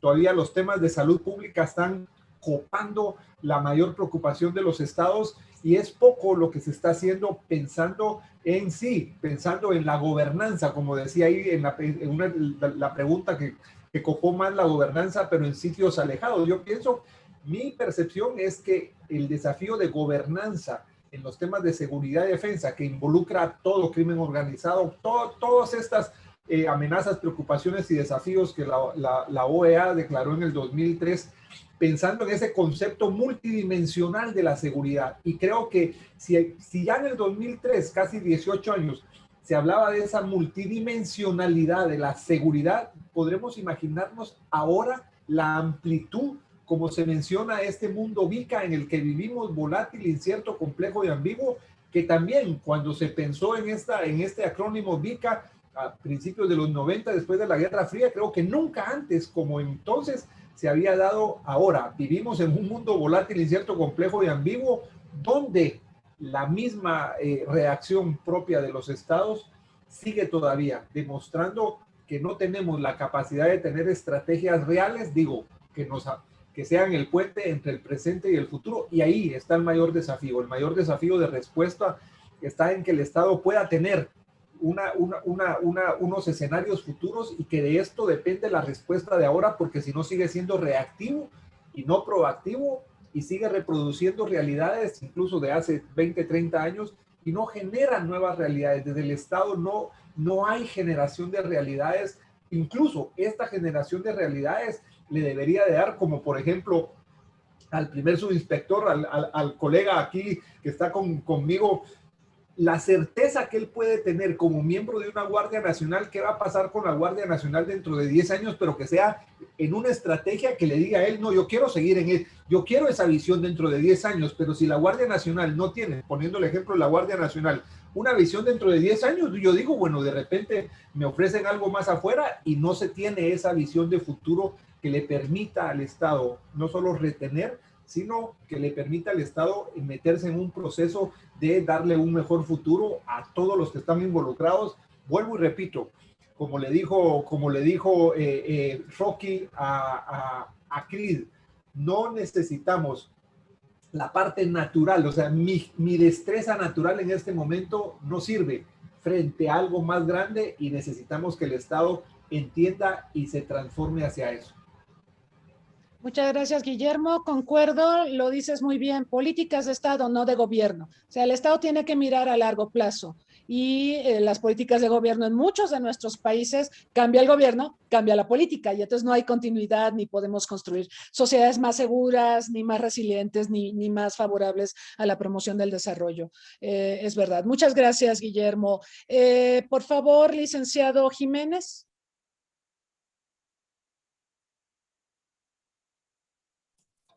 Sí, claro, gracias. Bien, efectivamente, pues desde el punto de vista de Guardia Nacional, seguimos en el tema de sumar esfuerzos de manera coordinada desde la prevención y la investigación y persecución de los delitos, obviamente en el ámbito de competencia de lo que es la Guardia Cibernética en el espacio. Entonces, nosotros seguimos teniendo contemplado el tema que es un trabajo que se tiene que ver desde los sectores más vulnerables, que son los niños, niñas y adolescentes, prepararlos precisamente como señalan para este presente que ya como ven señalado, pues se nota muy complejo, que incluso se siente como rebasado.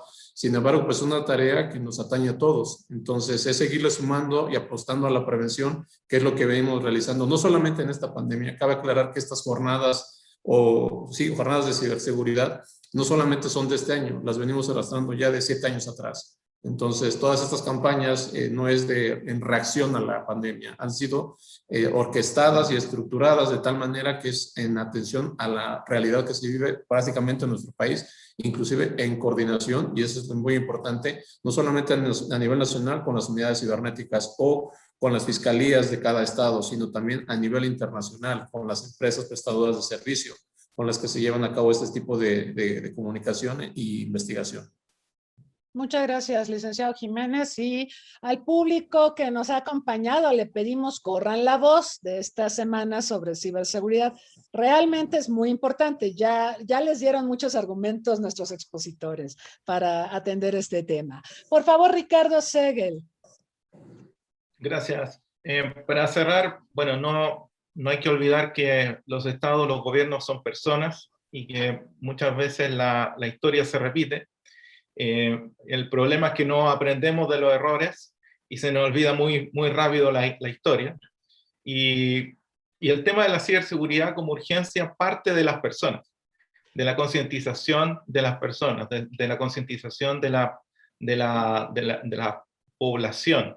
Y ahí hay un esfuerzo que debería hacer rápidamente cualquier Estado, cualquier institución de Estado en apoyar la difusión y darle urgencia a la difusión y concientización sobre la ciberseguridad, porque el cuidado de cada persona va a trascender a que sean más cuidadosos en sus labores, en sus trabajos y también en la vida diaria, en cuidar a los niños, en cuidar a los adolescentes en estos temas y que no se involucren en este tipo de delito, porque es muy fácil hoy día pasar desapercibido siendo perteneciente, por ejemplo, a una banda de cibercrimen, porque la están infiltrando incluso, están infiltrando compañías, están infiltrando estados, sin darnos cuenta que probablemente al lado de nosotros haya una persona que trabaje para el cibercrimen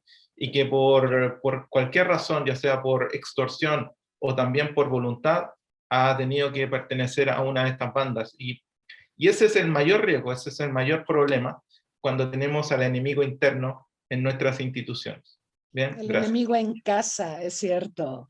Y también ahorita que decías cuidar a los pequeños, cuidar también a los que cuidan a los pequeños, porque resulta que los pequeños acceden a las redes sociales o a internet y los que son más grandes, la longevidad, pues también va de la mano del conocimiento que se puede tener sobre internet y hemos visto que las personas más longevas no saben utilizar o no conocen bien el funcionamiento de las redes y esto también las expone, entonces tampoco pueden auxiliar mucho a los más pequeños que están literalmente todo el tiempo conectados. Así que el tema de la alfabetización digital es para todos, no solo para los pequeñitos, sino realmente tiene que ser algo más amplio socialmente hablando, ¿no? Así es.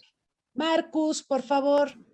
Sí, yo creo que, bueno, quedó muy claro también en mi conferencia que me importa mucho es una petición hacia la gobernanza de la seguridad, que se dé realmente el lugar que se merece la prevención del delito en esos temas. Y la prevención del delito yo considero esencial, sobre todo pensando en lo que están sufriendo poblaciones en situación de vulnerabilidad, pero no cayendo ni en una visión paternalista ni clientelista, sino más bien dar lugar a sus voces, a sus agencias, para realmente lograr la construcción de cohesión social positiva.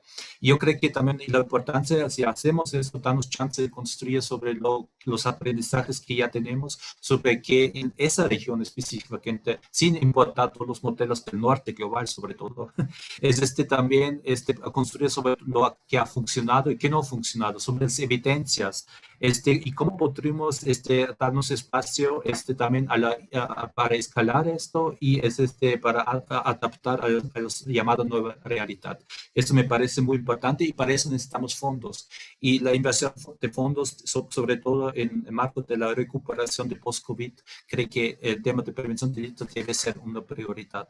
Y lo otro es pensar también en los costos oportunos alternos. Si no se invierte en la prevención, ¿cuánto más le va a costar eso como Estado y también, por supuesto, como sociedad?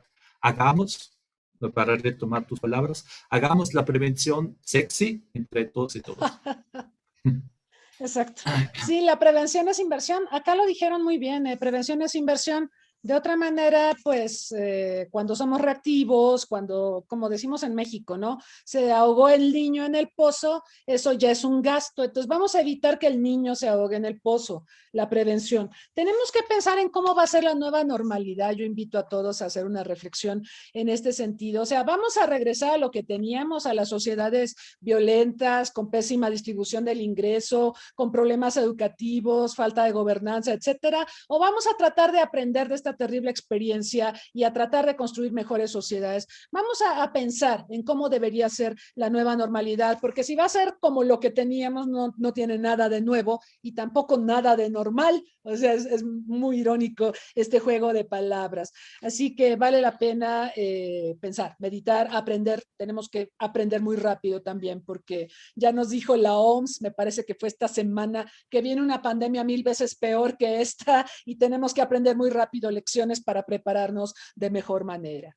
Yo agradezco, por supuesto, a nuestros panelistas, a quienes nos han acompañado aquí en Zoom y en Facebook Live en esta emisión. Los invitamos el próximo jueves para analizar impactos del COVID en el tráfico de pasajeros. Ya vimos el impacto en el turismo, en líneas aéreas. Vamos a hablar de eso, de la visa verde, por supuesto, de las visas de viaje, de las pruebas PCR y también de la degradación que acaban de recibir las aerolíneas mexicanas por parte del gobierno de Estados Unidos por el tema de la seguridad en la aviación, que es un tema muy delicado. También los invitamos el próximo martes a la entrevista que le vamos a hacer a Enrique Iglesias, expresidente del Banco Interamericano de Desarrollo, a las 3 de la tarde, pues para hablar de la problemática latinoamericana, toda la crisis económica que estamos teniendo con la pandemia. En algunos casos, algunos países ya veníamos con problemas económicos muy severos y bueno, hablaremos de integración y hablaremos de expectativas para América Latina y respecto también a la problemática global. Y finalmente quiero que nos despidamos haciendo un reconocimiento público a Ángel Eduardo Rivera,